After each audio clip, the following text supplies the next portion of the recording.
Tony Marinaro. Oh! Comment ça va? Très bien, toi? Ça va très bien. OK. Salutations à la belle Véronique qui nous regarde en ce moment, Ah bon? que tu as déjà rencontrée.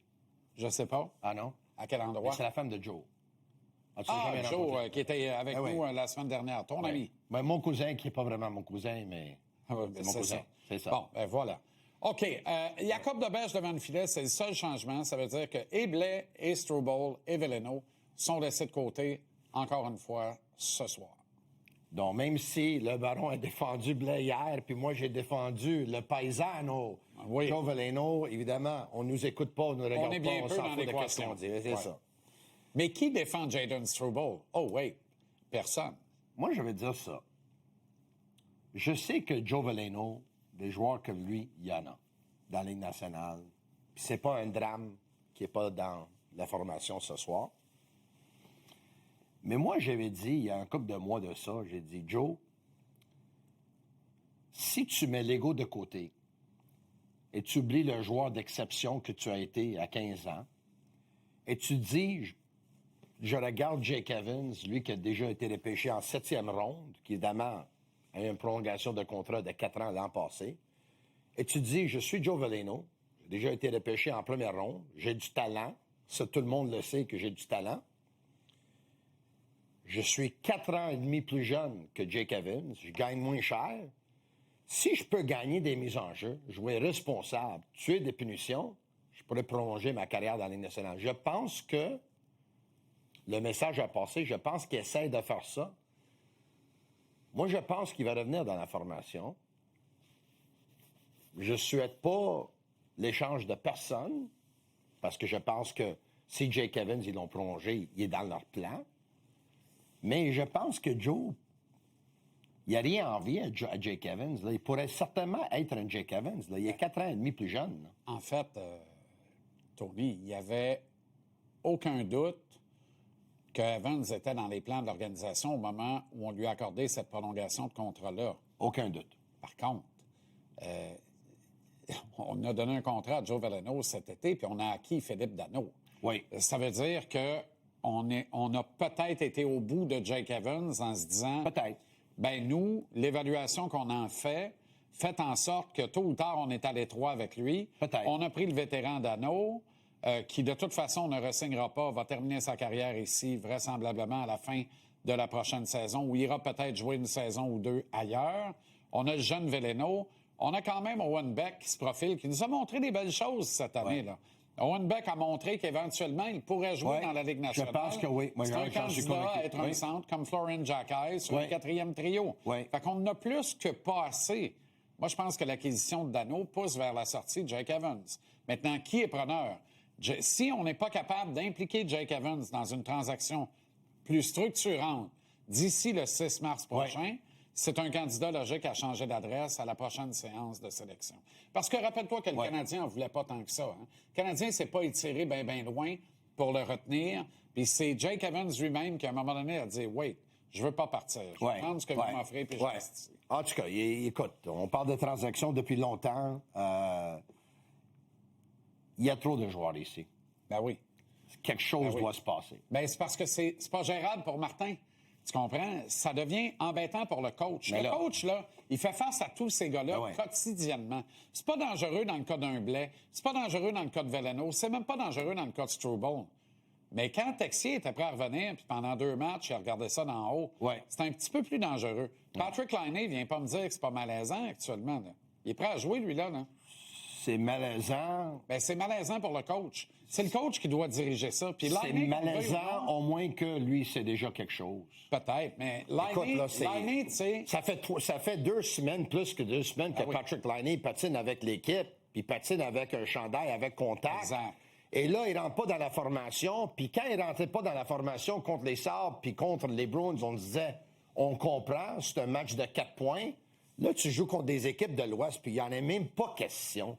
Commence à poser la question si Patrick Laine, honnêtement, il va jouer un autre match avec le Canadien. Et là où c'est embêtant, ben moi, ça fait longtemps. Même là, si je devais mettre un petit 2, je dirais que je pense que...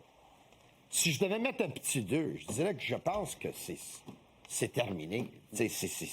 Ben là où c'est embêtant, Tony, c'est que il est dans les jambes quand il est sur la glace.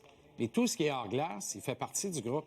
Ouais. Fait que c'est là où ça devient, tu sais, Ouais, je on ne comprends. dise pas que c'est pas un sujet de discussion quand tu prends un petit expresso, mange 2 toasts de beurre d'arachide Ouais. le matin en arrivant à l'aréna, avec Caulfield, avec Suzuki, avec Slavkovski, avec un gars comme Hudson, avec les leaders de l'équipe. Ouais, ouais. Parce que c'est à ces gars-là qui parlent. C'est avec eux qui se tient d'abord et avant tout. Encore une C'est fois, sûr au c'est moins un que... sujet. au C'est moins une que- distraction. Ouais, au moins que, oui.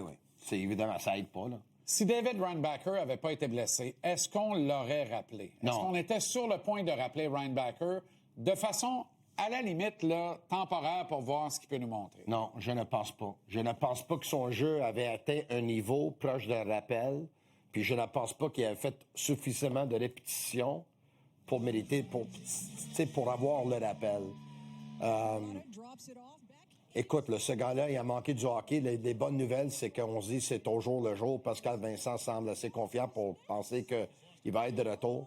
Je pense que les choses n'ont pas changé. Reinbacher est un nom possible comme éventuel partenaire de Lane Hudson, peut-être à partir de l'année prochaine. Mais là, qu'est-ce que je pense? Est-ce que Reinbacher est comme Demidov, puis Lane Hudson, puis Suzuki, puis Caulfield, puis Slav, des intouchables dans le club du hockey canadien? Je ne pense pas. Non. Moi, je ne serais pas choqué là, si jamais un jour il y a une méga transaction, puis Reinbacher en fasse partie. Puis si jamais c'est pas le cas, il y a possibilité de le voir toujours avec Hudson. Mais lui, dans son cas à lui, je pense que la santé, c'est une chose, puis je pense la mentalité, le jeu mental, c'est une autre chose. On dirait que c'est un gars qui...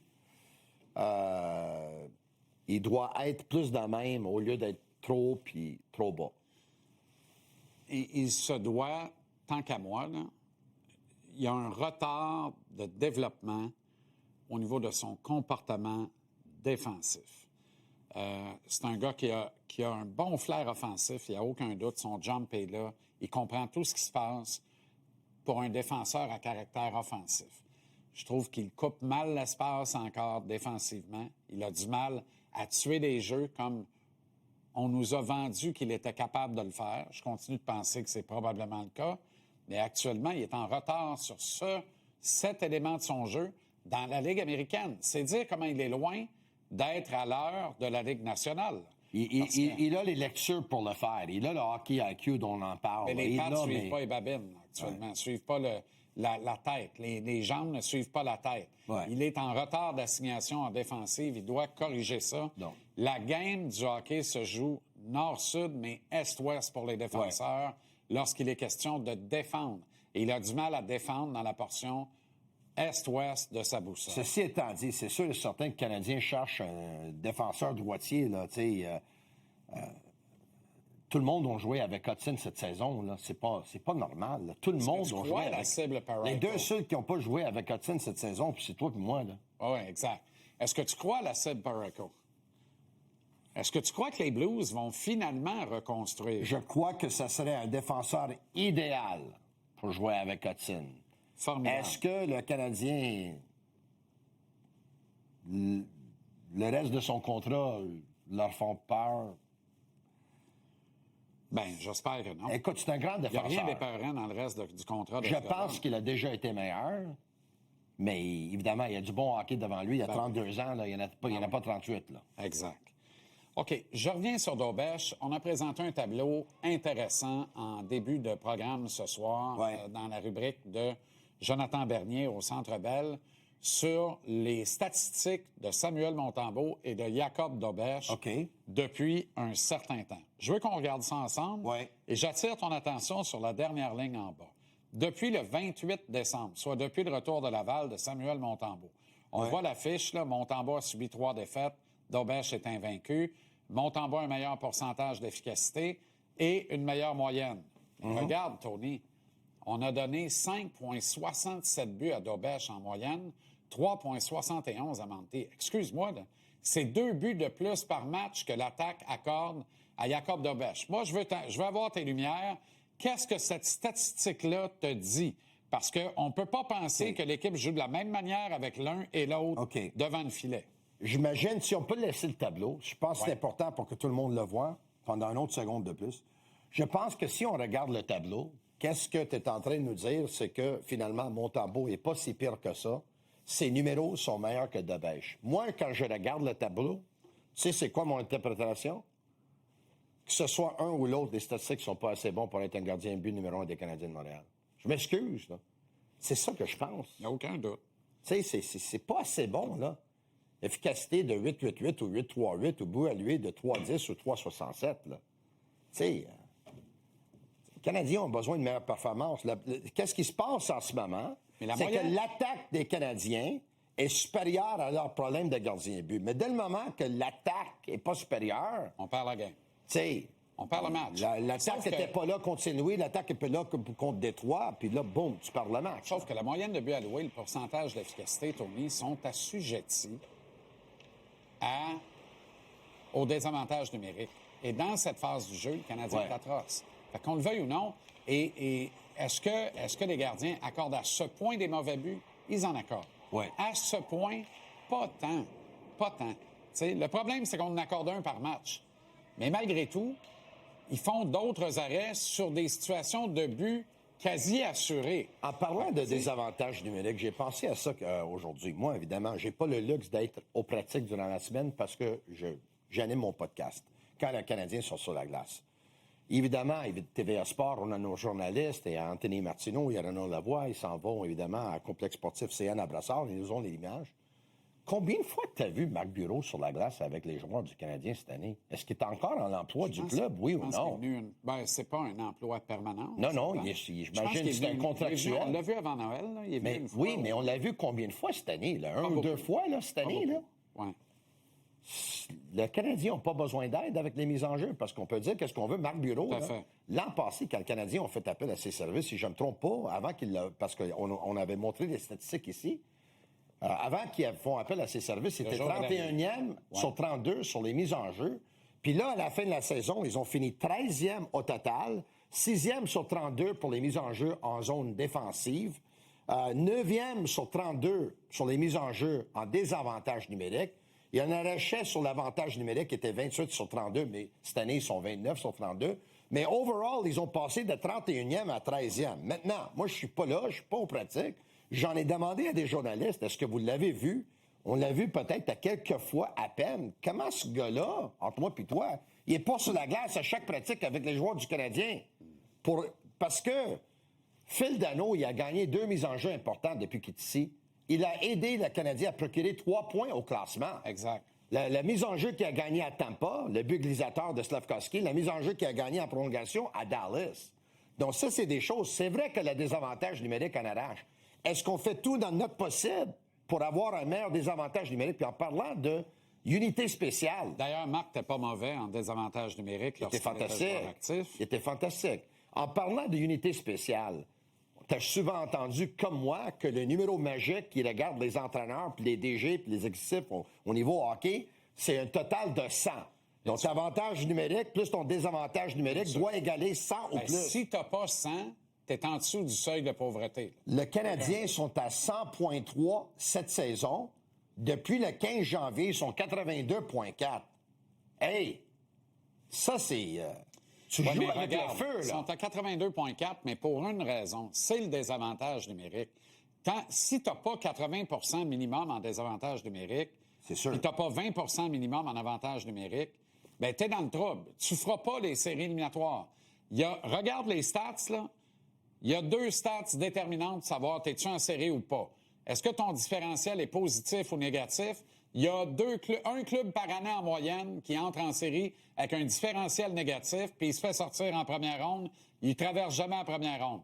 L'autre stats, t'es-tu à au moins 100? Il n'y a pas de club en bas de 100 au combiné des unités spéciales qui entrent en série. Il n'y en a pas, il y en a un par 3 ans. Fait que, à un moment donné, joue pas trop avec le feu. L'avantage numérique va très bien, là. On n'en parle pas, là. Non, mais l'avantage numérique, c'est extraordinaire dans la séquence. L'avantage est quasiment meilleur que le désavantage. L'an passé, en désavantage numérique, le Canadien avait 2 gardiens de but. Oui. David Savard étant l'autre. C'est ça. Il aide les défenseurs des remparts. Ça fait longtemps que je te parle de David Savard. Là. Arrête. Le gars, il aurait dû être de retour avec le Canadien. Au moins jouer un match sur 3. Là. Il aurait pu aider. On met Jacky à droite. Là.